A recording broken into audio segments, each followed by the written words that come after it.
Assalamualaikum bro, back to my channel Zona Kreatif C24 bareng gua Topik Wikana.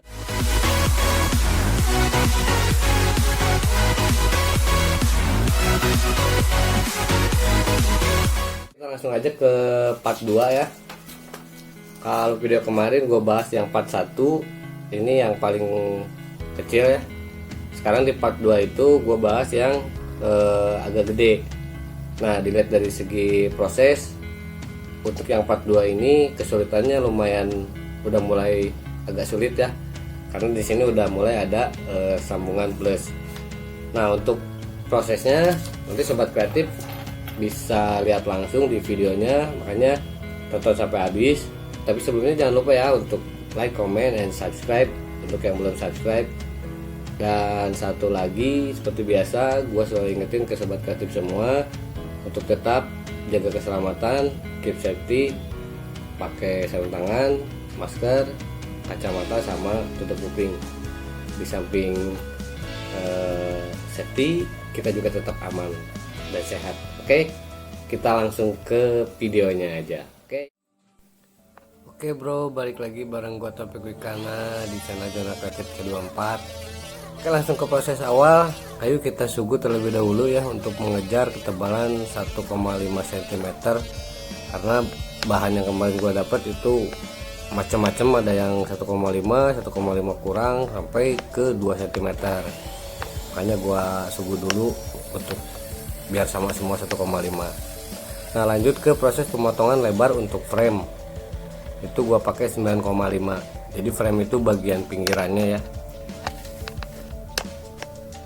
Setelah itu lanjut ke pemotongan untuk lebar ambalan.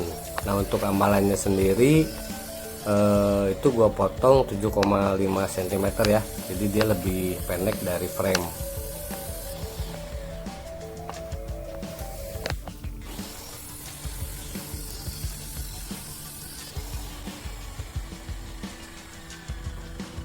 Oke, lanjut ke proses pemotongan untuk panjang frame bagian atas. Nah, untuk frame yang bagian atasnya itu panjangnya 150 cm.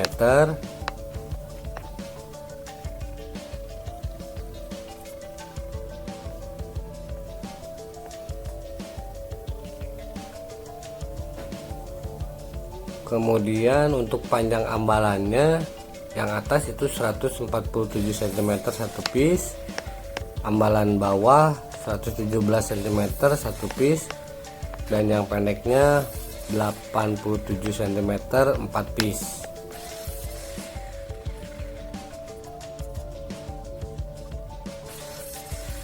Nah, untuk panjang frame bawah itu 120 cm.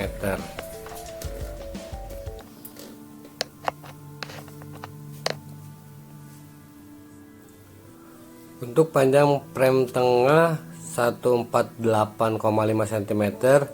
Kemudian di bagian tengahnya dipotong 2 cm untuk ngejar lebar dari ambalan yang 7,5 cm.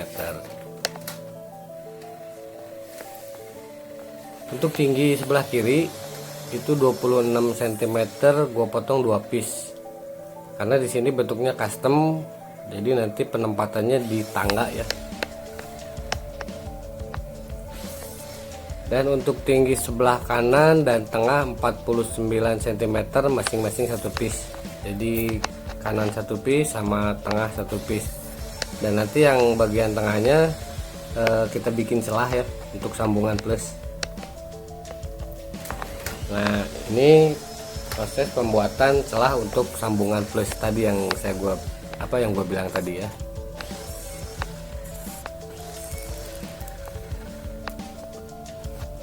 Jadi di sini ada beberapa potong yang dibikin celah kayak gini. Itu 2, 3, 4 batang yang gua bikin celah kayak gini. Ini yang untuk bagian tengah.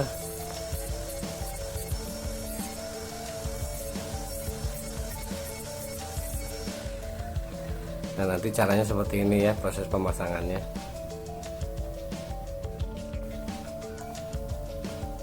Setelah itu lanjut ke proses penutupan lubang paku.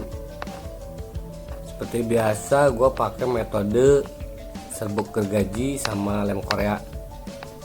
Di samping menghemat dempul, ini juga dia lebih kuat dari dempul sih. Semuanya kita tutupin lubang-lubangnya. Setelah itu lanjut ke proses amplas. Untuk proses awal amplas gue pakai mesin sander seperti biasa, grade untuk yang pertama kalinya gue pakai yang 80. Ini fungsinya untuk ngeratain yang tadi penambalan lubang bekas paku.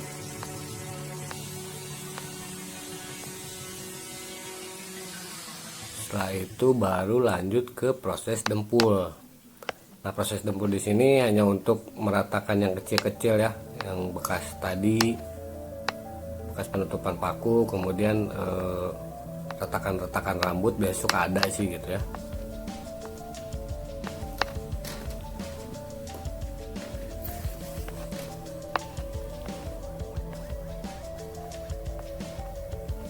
Nah, ini nih part-partnya. Jadi lumayan lebih banyak dari yang kemarin ya. Ini agak banyak. Setelah itu lanjut ke proses amplas grade 240 ya. Ini udah mulai agak halus nih.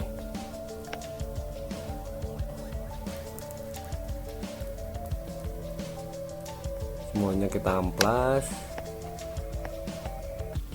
Jadi yang diamplas bagian atas, bawah, depan, sama belakang ya. Semuanya kita amplas, kita halusin.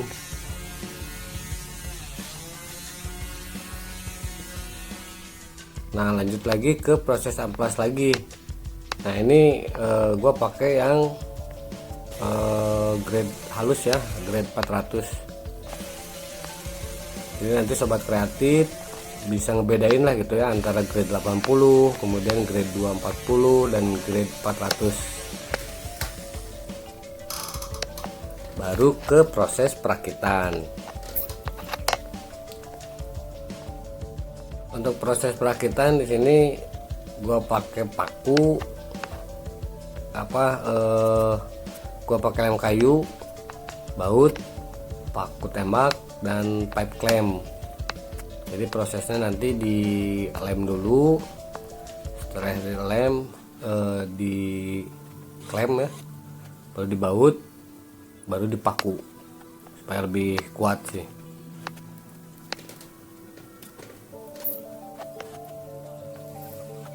Prosesnya seperti ini.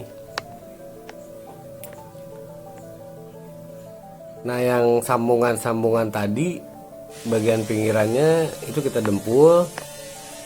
Setelah didempul baru kita amplas lagi, dihalusin.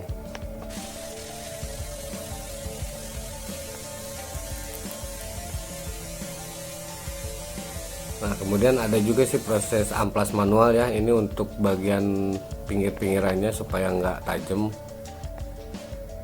Nah, ini hasil setelah dirakit kurang lebih seperti ini.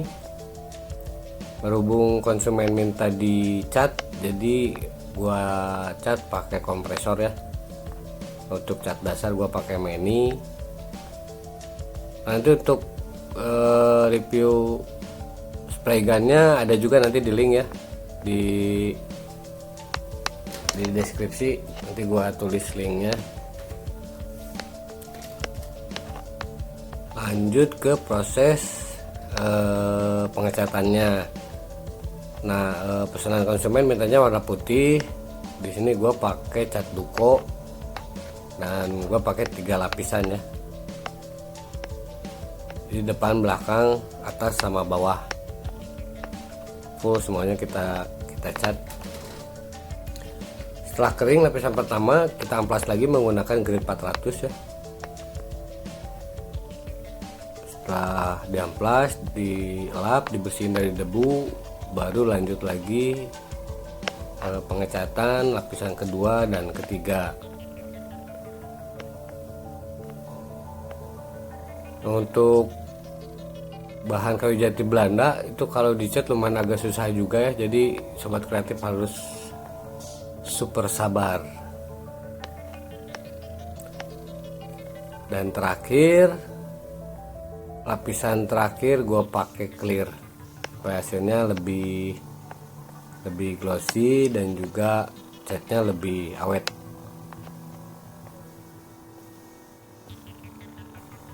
Oke.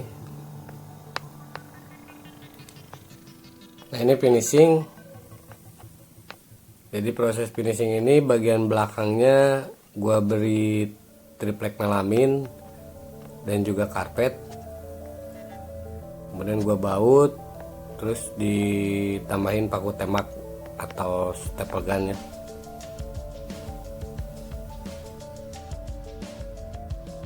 Oke, ini udah jadi. Jangan lupa like, comment, and subscribe, juga share ke teman-teman yang lain. Tunggu video part 3 nya di channel Zona Kreatif C24 Wood Art.